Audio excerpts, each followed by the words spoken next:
Welcome back to Good Guardian Canine Working Dog. Good Guardian Canine Working Dog, more than just dogs. This is part 3 of the Game Bred Old Family Red Nose. Just sitting down and having a chat with OG Loco. He's a preserver and a breeder of the Game Bred Old Family Red Nose. He keeps the dogs in line to the old standards of breeding, which is one of the things I appreciate. So I thought it'll be a good, informative material for those who are interested. So hopefully you're learning some things beyond just finding it entertaining. You're learning some things that can help you in your love of the dogs.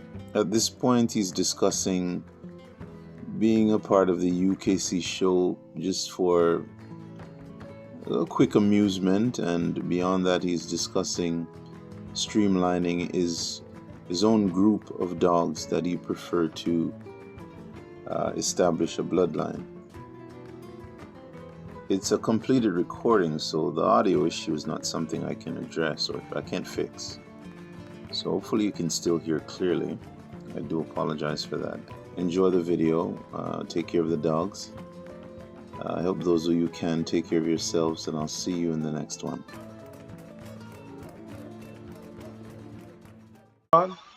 So I took him to a UKC show once, and it was funny. This is a funny story. I'll just tell it real quick.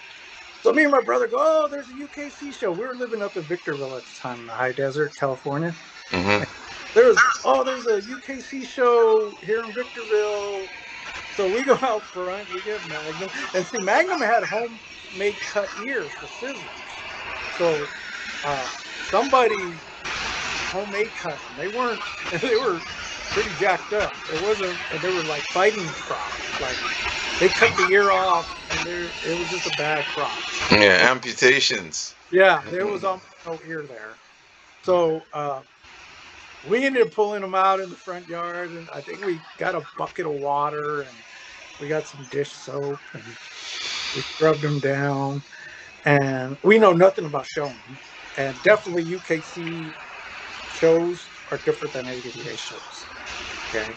So we just pull up, and you gotta remember we're two Chicano kids with a pit bull, and we don't know the protocol. I had UKC papers on me. It was dual registered UKC ADA. So I was like, hey, we just want to show him. So I ended up, we were the only dog in the class that got this show. So for his age group.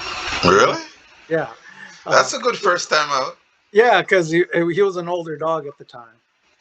And then we were going into the champion class, where you compete against the champions of each class. Mm-hmm. And so when I'm taking him around the arena, he starts attacking all the dogs. And he was lunging at them, trying to grab them, and they kicked me out. They go, you can't have that dog here. And so anyway, they kicked us out of the UKC show because Magnum was trying to grab all the dogs in the arena. That's not UKC protocol. You got to control your dog. But anyway, we went home laughing. We had a first place plaque, and we were like, "Man, we took this dog, and then we just washed him with some dish soap." We got that's one of the funny stories. But yeah, Magnum was a bulldog. He was, and he produced bulldogs. I mean, most of his accidents were with his own sons.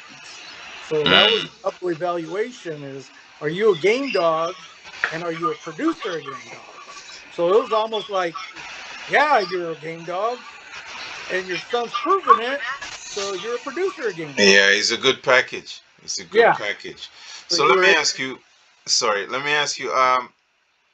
So from this that was taking place with 44 Magnum, he's tested, proven by way of accidents. He's tested. He's been proven to be a very good game dog, and he's also producing like himself. So he's proving himself as a producer.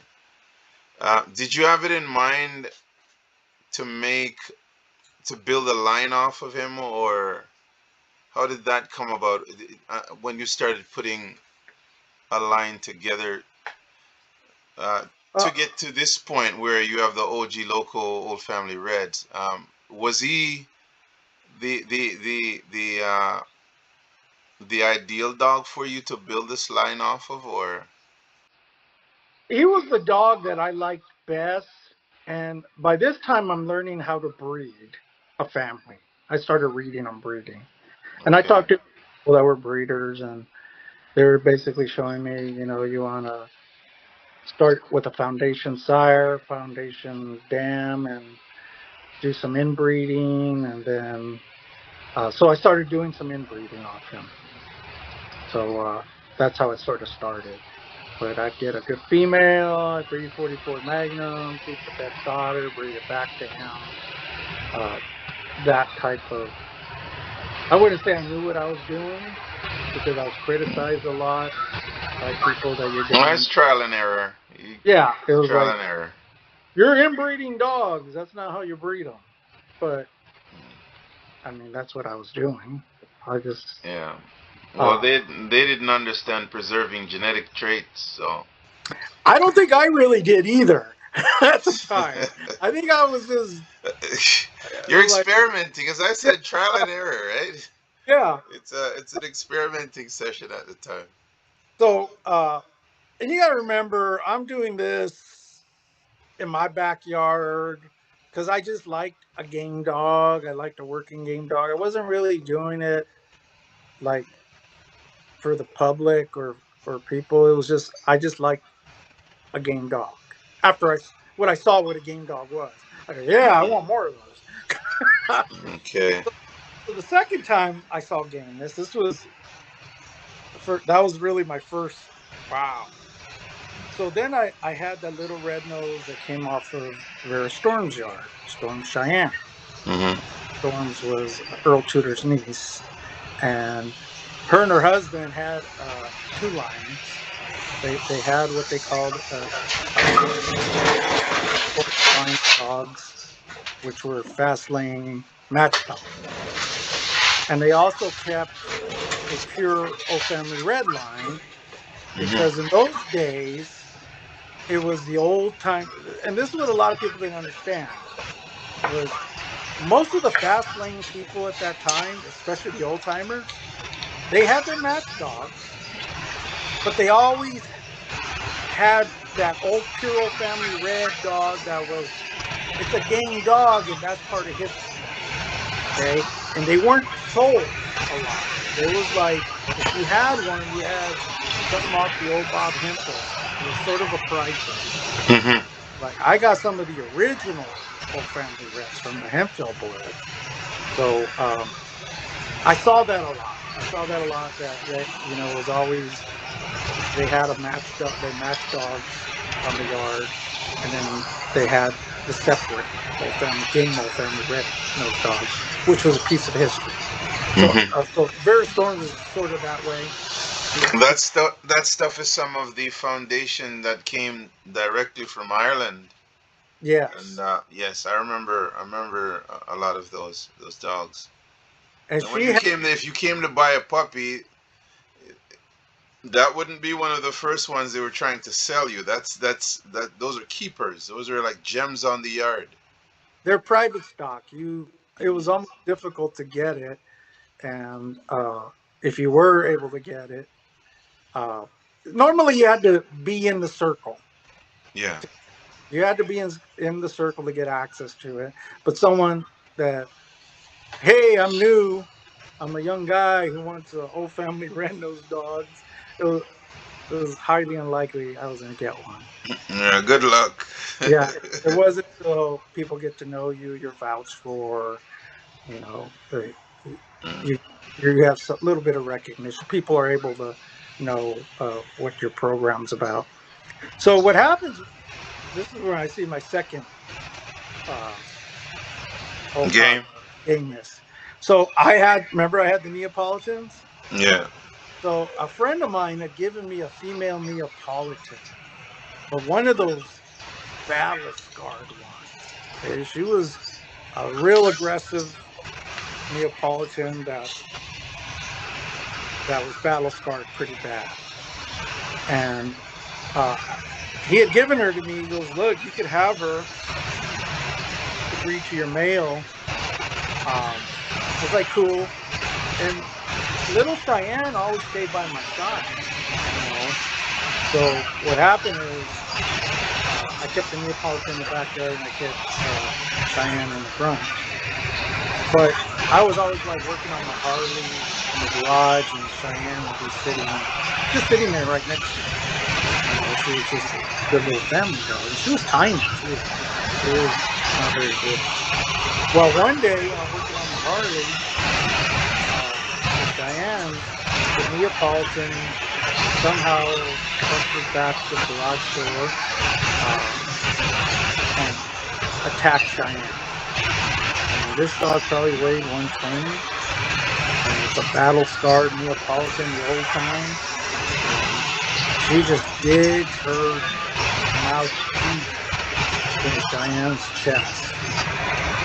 I mean, just dug deep. And I'm panicking. Oh my God, she's going to kill my little pit bull. Next thing I see is this dog's shaking Cheyenne and driving her all over the garage. Cheyenne is smiling with her tongue hanging out and her tail going 100 miles an hour. She was just she was like loving it.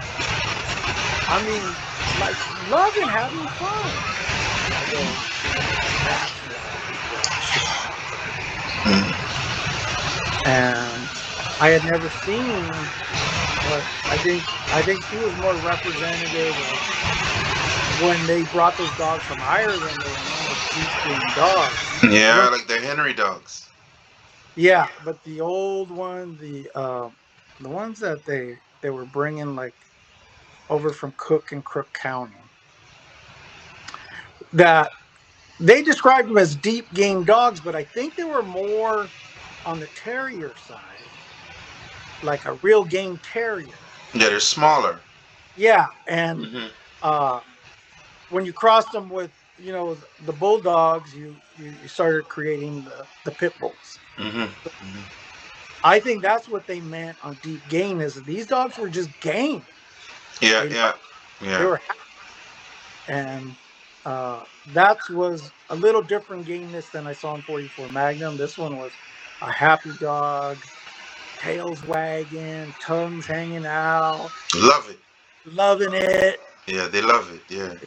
shit beat out of her, and just having fun. And uh, I mean, she wasn't gonna hurt or kill the Neapolitan, but she was gonna die because she was not going to quit because she loved it. And she ended up getting killed by a breeding male. Um, Mm. I had given her to a friend after I bred her, and his male killed her. And I could see why because she was a little bit of a bitch. She would pick on the males. Mm. She would just start picking, and I had told him don't leave her alone in the kennel with them. I bet he did. He did. Killed her. Never fails. It never Yeah. fails. And I always check myself. I was like, that was too good of a dog. I should have. I owed her more than that. I should have line bred off her. So So she's nowhere inside your uh, pedigree anywhere. yeah, Ah, I lost all those that's a dogs. loss. That's a loss. Yeah. So I ended up getting another dog. Uh, I bred her to 44 Magnum, and then she died giving litter of puppies. Um, and what happened? The way I saved it, I got one. I had like 13 and like 11 died in 24 hours, 12 died. But I was fortunate enough that I had a daughter off of 44 Magnum and Cheyenne. I had bred at the same time. And she was due a week after these puppies were born. So one little puppy, I just stuck her on this dog, even though she didn't have a litter, and she took it. She already had milk, Hmm. and she breastfed this dog, a puppy, like maybe 3, 4 days before her pups were born. And Wow. then her pups were born, they just all blended in. It was like it was her pup, and that turned out to be little Keisha. Hmm. That was probably, I would say, probably one of the gamest dogs I had, little Keisha. Because at this point, I'm now more of a more into the game dogs than I was a couple years before. So, you know, um, I'm hanging with a bunch of guys, and little Keisha was the one that uh, she didn't care. She didn't Hmm. care if it was a male, it was a female. She didn't care if it was a 70, 80 pound dog. She didn't care. And so little Keisha was really the one dog that I felt uh, really set apart from the With pups. her. Yeah, with her. Hmm. A lot of it might have been me, to be honest with you, at that time. It was like I was just more active. Yeah, little Keisha was bred to 44 Magnum, who produced Harley. So this is Uh, yeah, now. you're right. So what's Let me just cut in here really quickly and make a small correction. This is the male that he's speaking of, Harley. He's a son of 44 Magnum. I have this male listed in part 2 as 44 Magnum. He is not. He's a son of 44 Magnum. He's the male that is produced by 44 Magnum with this female that he's speaking of presently. so what's happening now is uh, I'm moving from California to Oregon. Okay. I bred little Keisha one last time to 44 Magnum before I went to Oregon. Okay, I left 44 Magnum with my dad in California. Um, and she had a litter of puppies in the car on my when I was moving to Oregon. So that litter that was born in the car um, included uh, Harley. Yeah, Harley. Yeah, I'm forgetting dogs. Mickey Davis, Harley. Uh, there was about 3 or 4 of them that were born in that car. So So now, Harley was from the little Keisha's litter? yeah, Harley's from the litter, and so now I'm in Oregon, and I call these the Oregon dogs. Okay, Hmm. because basically I was starting over again. I just had this litter. Uh, all of my 44 Magnum dogs pretty much were in California. I had lost touch with a lot of people that had some. A lot of them weren't bred the way I liked them bred, so I wasn't interested in getting some of the blood back. Um, so I had what I felt was the game strain of Hmm. 44 Magnum blood, which was Harley. Um, and so what happened, there was a guy who had a 41, I think he had Harley's sister. So he contacted me and he said, "Hey, I got to get rid of." He had Harley's sister and Harley's brother, I think. He goes, "I have to get rid of my dog." Yada yada yada. Anybody you want. Well, by this time I'm in Oregon, so I said, "Look,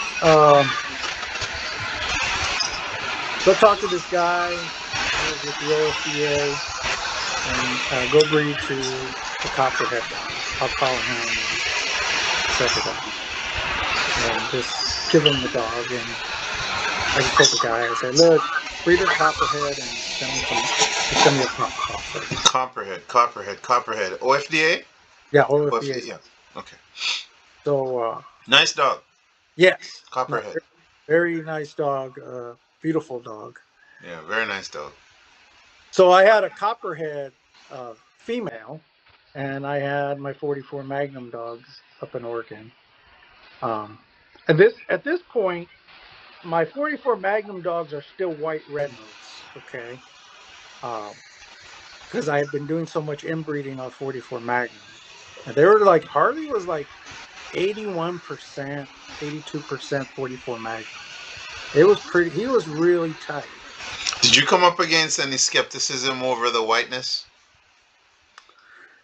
No, I mean they were bulldogs. That's what everybody knew. It was like, yeah, they're bulldogs. I got you.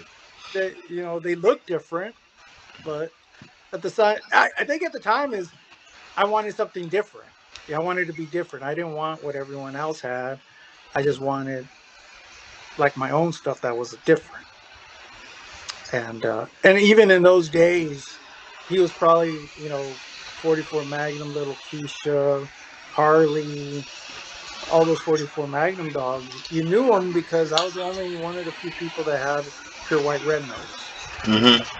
So anytime I went to a show or something, they you sort of knew that they were my dogs, because a lot of people didn't have them. So what happens? I have Dots. Dots, the copperhead dog. She's a red dog now, red and with a white chest, and she's on my yard. And I have Nikki Davis on my yard, who's she was Harley's sister, so she was Alpha Magnum and Little Keisha. Very aggressive dog. Kills puppies. Kill attack. My 44 Magnum dogs were very aggressive. They were just aggressive dogs. They like to fight, and they would hit males, females, puppies. It was just a trait that the females, Driven. yeah, very aggressive. Driven. Did they And have any civil aggression? no, no, because I had kids, and Mm. so it was weird. They never bothered the kids, uh, but a viciousness on other animals that I had very rarely seen. It was just a viciousness. Um, Um, when you kept them indoors, did they show any kind of no, protective instincts when people would pass by and that sort of thing? well, here's the Or weird if part. someone would knock the door or ring a doorbell or. I can't remember because my dogs were raised in the house with the family and they slept with the kids. So it Oh, was they'll protect. yeah, they slept with my kids. They'll protect. They'll protect the children. Yeah. So here was the weird part. Little Keisha would jump the fence and walk the kids to the bus stop, and then after the bus picked them up, she would come home, jump the fence, and come back home. Because I lived out at this time. I'm living out in the Lucerne Valley. Hmm. There was no one around. It was just weird stuff like that. So I had always raised my dogs with my kids, and they always slept with the kids. So there was a bond. Yeah. Yeah. Um, so I never really have problems with humans, but with other animals, yeah, I had problems. Um, so here's where my program uh, takes a change. Okay, so I needed the copperhead dog for the Okay. alpha. Give me one. Give me 1 second.